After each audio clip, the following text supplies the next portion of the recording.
Thanks, Phil. Rich, just first of all, obviously on Harry, have you got an exact prognosis on the hamstring yet? Yeah, he's had a reoccurrence of a hamstring injury. We got some further tests going on, which obviously is disappointing. We couldn't have been much more careful with it, James. We had it scanned, fully healed. We kept him back extra time to get some more miles in his legs. But I think you saw the collision that he went down in. He was going great up to then.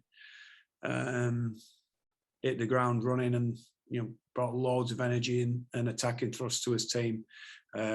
So yeah, obviously a major disappointment for us, mate. So we're looking at similar timeframes to last time, but obviously ultra careful. Although I did feel, I feel from a medical perspective we could not have been any more careful with this one this time around. Just remind us, what was the timescale last time? Yeah, I think you were on about 4 to 6 weeks. I think you were back in 4 or 5, but we had him scanned at 3 weeks, James, and he was fully healed and good to go, and we just kept him back to get a little bit more high speed running in and a little bit more fatiguing it when we could. So yeah, disappointing. Hamstrings can be tricky ones at times, and when you look at the tackle, it were nothing wrong with the tackle, but it was clear from the moment he impacted that he was feeling it again. So yeah, disappointing and a real blow to us, given the quality of player that he is. Could have been worse though. Yeah, they always could, mate. Yeah, they always could. So as I say, we'll get him the best care and attention, and start again and be as good as we possibly can be on his rehab. But that's something he is, mate. He's very, very diligent and committed to getting himself right, and coming into the game, we felt he was really good to go, and I think it was obvious from his first sort of 40-45 minutes that he was very good to go and made a real difference to his team.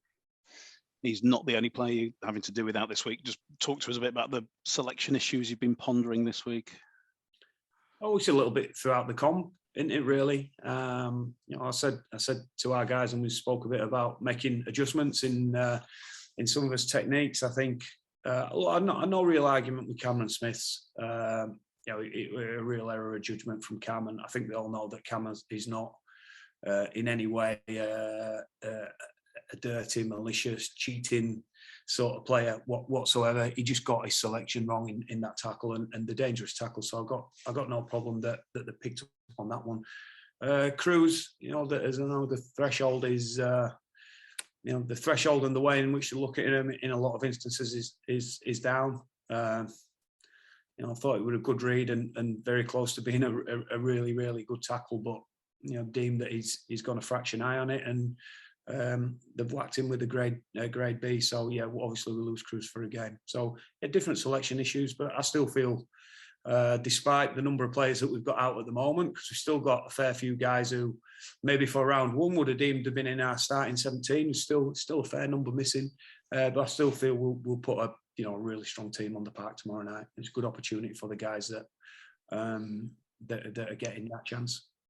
Talking of opportunities, obviously Harry's absence offers a potential opportunity to a number of players, doesn't it? Including Jack Broadbent, who had such a great season last year. Could you just discuss a little bit about how you see his development this year, given the sort of form he displayed last year?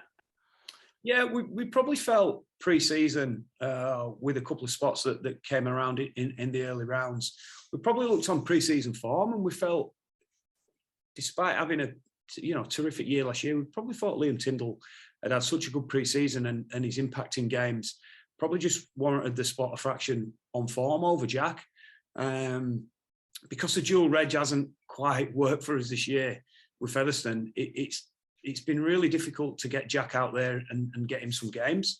That's not ideal in terms of his development and getting him game ready. He's played a couple of games for his reserve grade, James, in the last couple of weeks, and I think he's shown a lot better form. So he's close, mate. He's in the conversation, as Liam Tyndall has been, and as Max Simpson is very quickly pushing his way. He's a kid that we've got a lot of confidence in too.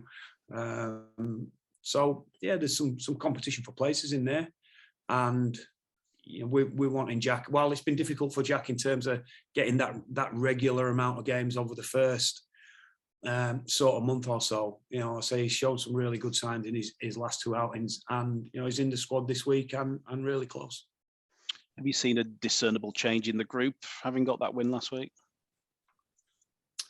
Yeah, I think so. A couple of defeats, and certainly the one at Wigan where we didn't play well, and as attack spluttered against Catalan, we just encourage the boys to find a little bit of what we found pre-season, and have a little bit of confidence to start playing. Really simply, James, to start playing a little bit more and using the ball. And I thought in difficult conditions, on the back of a couple of defeats, what can maybe ask some question marks confidence-wise. I thought we set our stall out really early, really well.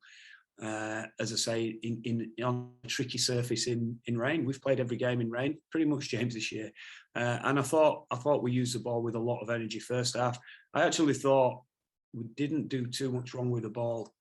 A couple of little bits in there, but we didn't do too much wrong with the ball second half. We just didn't see as much of it. And, a couple of penalties crept into us play, and, some poor defensive errors in the last 5 minutes of the game. I thought took a little bit of shine off what I thought for the best part were a pretty strong display.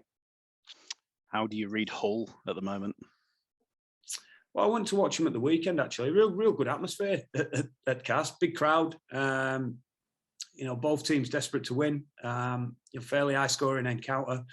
I think the standout, I guess, name when you look at Hull is Jake Connor. I think some of the stuff he's doing with the ball, whether he's deceiving you, playing long, playing short, scoring through kicks, scoring himself, he's obviously, it goes without saying, and it's no secret, he's very much a focal point of their attack. And I've got to say, some of the trickery and execution on his plays has been absolutely first class. Sometimes you know what's coming and you know where he is, but he deceives really, really well, and his ability to pick the right man and find a pass is exceptionally good. They've got some big boppers in the middle of the field that, when they're full of energy, can certainly bend your line a bit. And I think their attack, for a couple of weeks, I haven't been too far away. They had a real good attacking performance against Salford and came up with a fair number of points against Castleford this week. Are you surprised Connor's not in the latest England squad? It's not really for me to comment on, James. I think I've not dissected it enough to start having an authoritative comment on it.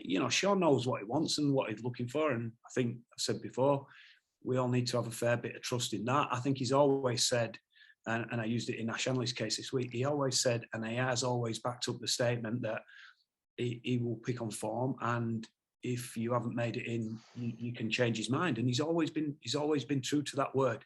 But again, I haven't looked at it deep enough to suggest that that's a good or bad selection. And I think you always have respect to the head coach, that he knows exactly what he's looking for in his team.